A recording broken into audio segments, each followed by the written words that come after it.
I'm Michael Quinn Patton.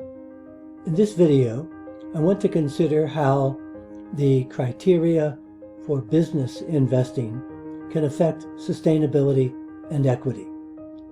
In the worlds of business, financial investing, multinational corporations, the criteria of environmental, social, and corporate governance have taken on importance as ways of addressing sustainability and equity. In this video, I'll look at the emergence of ESG and its importance as evaluation criteria in the financial world.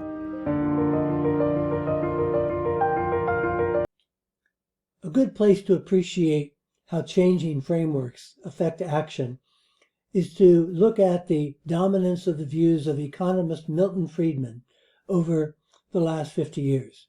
Friedman's doctrine was widely accepted in the business and finance worlds in investing that the only responsibility of business is to increase its profits.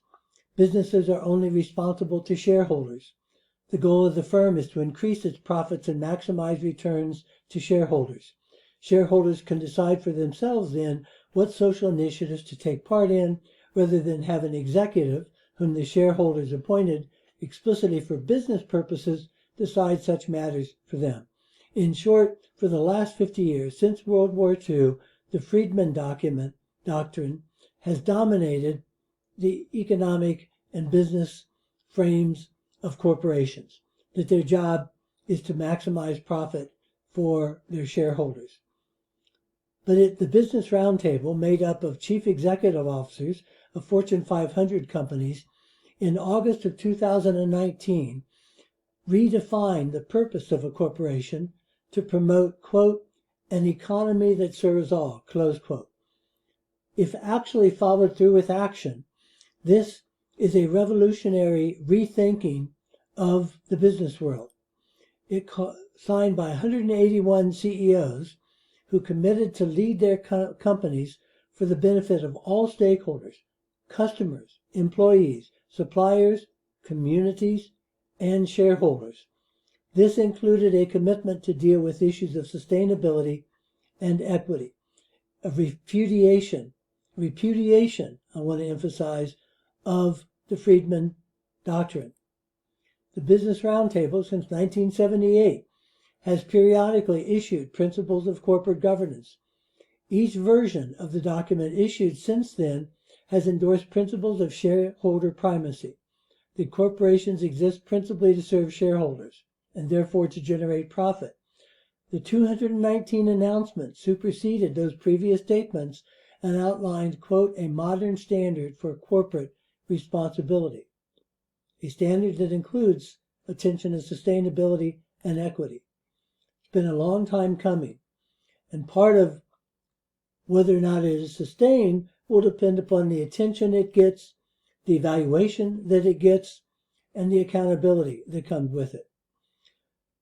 While Milton Friedman's attention to finance capital has been dominant, cracks in the wall appeared along the way. In 1988, James Coleman, a leading sociologist, wrote about social capital and the creation of human capital, beginning to say that there's more than just economic capital at stake in the world. And in 1998, John Elkington, a business entrepreneur and scholar, co-founder of the business consultancy called Sustainability, came out with a major and important article on the triple bottom line of the 21st century. He coined the phrase, the triple bottom line, referring to the financial, environmental, and social factors that ought to be taken into account in looking at the books and the results and outcomes of corporations and businesses. And so economic, environmental, and social responsibilities were the triple bottom line. In 2018, he did a reflective article about rethinking the triple bottom line after 25 years. He wrote, The triple bottom line has failed to bury the single bottom line paradigm, the single bottom line paradigm being that corporations exist for profit.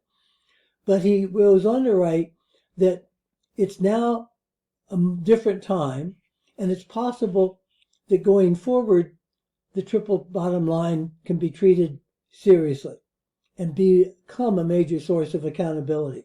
And a year later, the Business Roundtable adopted that perspective. Critically, too, triple bottom line's stated goal from the outset, he wrote, was systems change, pushing toward the transformation of capitalism.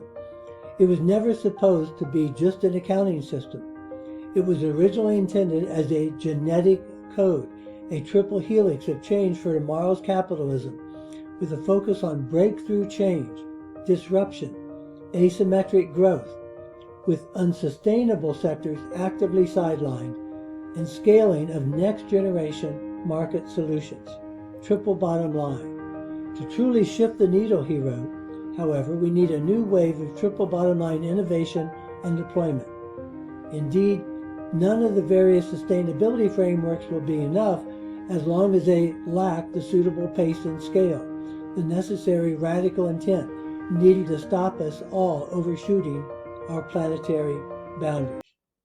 Triple bottom line, a powerful business framing of sustainability and equity.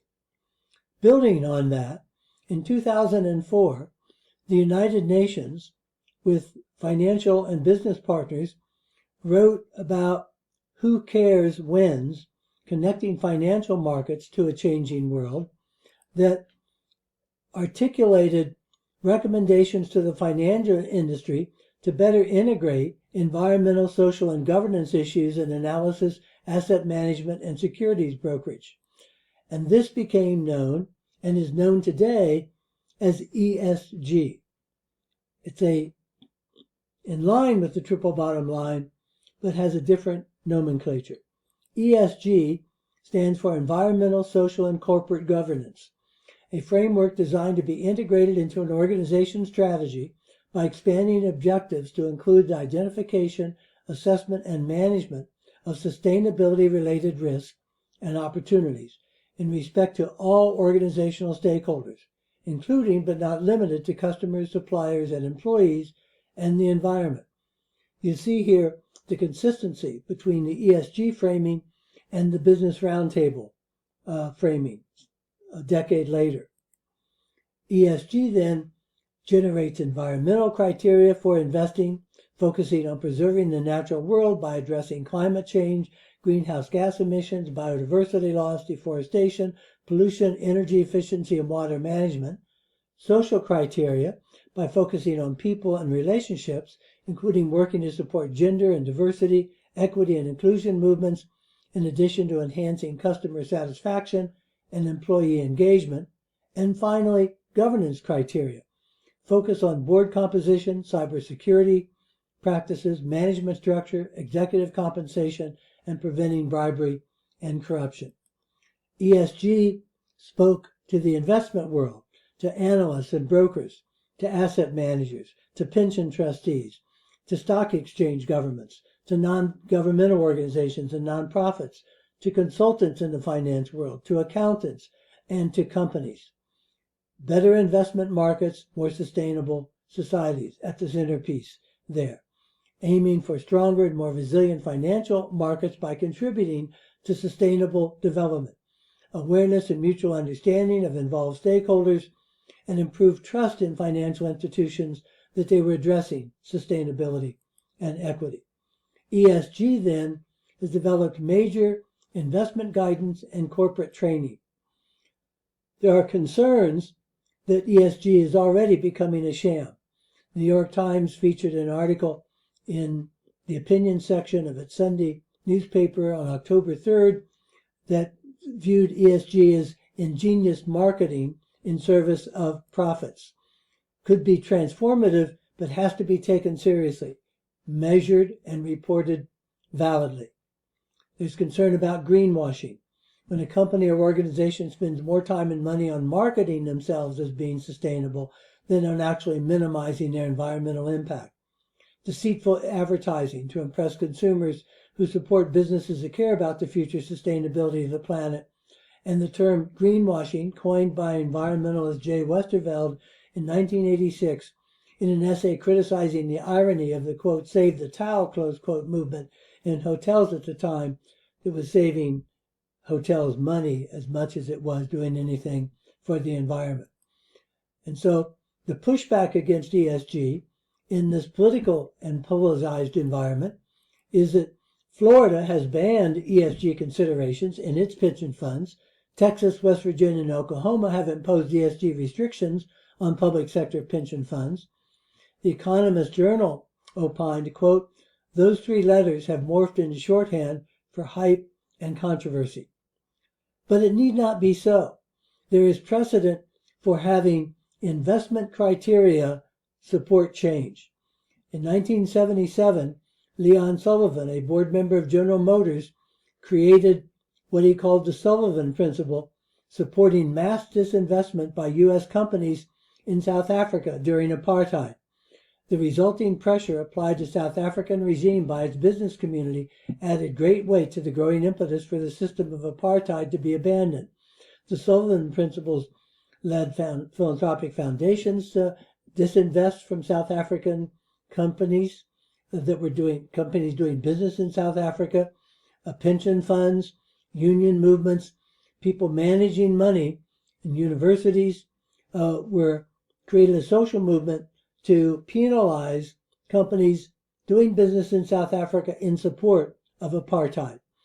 That precedent suggests that ESG could have influence on how companies view their corporate responsibility and give impetus to the Business Roundtable, to the triple bottom line, to rethinking the corporation and businesses as having environmental and sustainability, equity mandates and considerations. This was emphasized to me at a convening I was at a couple of weeks ago with people working on research around the environment and evaluation criteria for investing, and a senior investment advisor with 50 years of experience in investing who regularly monitors what Fortune 500 companies and other entrepreneurial companies are doing, said that if people are asking questions, people being ordinary folks like us, if asking questions of the people they do business with, of corporations, if universities that have portfolios, of philanthropic foundations that have investment portfolios, if they all beginning to ask seriously for reporting and accountability and data on ESG criteria, that would be a groundswell that would make a difference. He believes, because CFOs, chief financial officers, would be accountable to include the criteria of triple bottom line, of the Business Roundtable, to report not just on profits, but on the environment, on social responsibilities, and on governance responsibilities. Everyone can play that role. That's not something that takes money. It takes asking the question over and over again, what is your business doing about ESG? It's an evaluation activity using ESG evaluation criteria. And so ESG advocacy could include universities, corporations, businesses, anybody who is engaged in government procurement, consumers, nonprofits, across the supply chain, making ESG criteria advocacy criteria. ESG criteria are not perfect, but they're out there. They've become widespread, they're recognized, they're getting picked up. And so we need to pay attention to them, try to make them more rigorous, try to make them more meaningful, try to make them accountable, so that ESG becomes a way of doing business.